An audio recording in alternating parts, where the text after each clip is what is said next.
तो उद्धव पूछते हैं भगवान से कि सबसे बड़ा मूर्ख कौन है। भगवान बोलते हैं मूर्खी देहांध हम बुद्धि पंथा मन निगम स्मृतः उत्पत चित्त विक्षेप स्वर्ग सत्व गुणोदय। सबसे बड़ा मूर्ख वह है वो स्वयं को देह मानता है, इस शरीर को अपना मानता है। हम लोग प्रतिदिन लोगों को मरते हुए देखते हैं, जो चेतन है, जो आत्मा है वो निकल जाती है, जड़ शरीर पड़ा रहता है, फिर भी हम विश्वास नहीं करते। संसार के जितने संबंध हैं, जो धन संपदा एकत्रित हमने की है, ये सब अपना मानना ही मूर्खता है।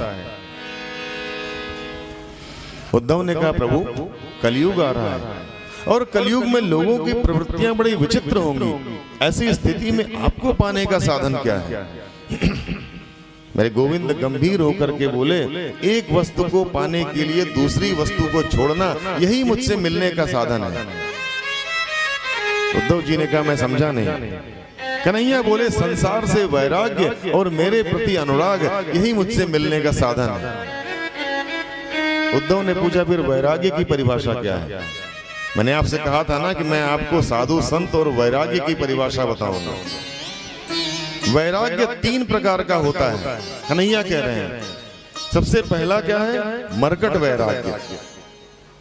धर्म पत्नी जी से झगड़ा हुआ, बैग में कपड़े रखे और कहे अब हम जा रहे हैं वृंदावन और हरिद्वार, अब घर में नहीं लौटना है। अब स्टेशन पहुंचे, लौट करके चले आए। अब जैसे ही घर में घुसे, पत्नी जी ने पूछा क्या हुआ? अरे तुम्हारे लिए नहीं आया हूं, अरे नाती पोता की याद आ रही थी इसके लिए चला आया। इसको बोलते हैं मरकट वैराग्य। दूसरा होता है स्मशान वैराग्य।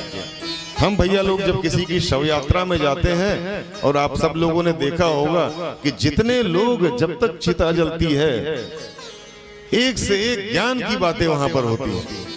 जीवन का अंतिम सत्य है, सबको यहीं एक दिन आना है, और ये है सब कुछ यहीं रह जाएगा, दुनिया भर की सारा ज्ञान।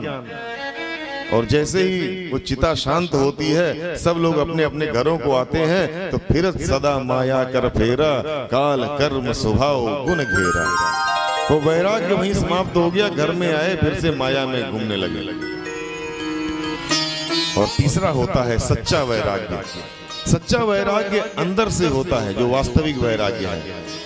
मेरे मन का त्याग जब बाहर दिखने लगे, उसी का नाम संन्यास है। तो काम्यानाम कर्मणाम न्यासः इति संन्यासः। मन की कामनाओं का आपने त्याग कर दिया, वह संन्यास है।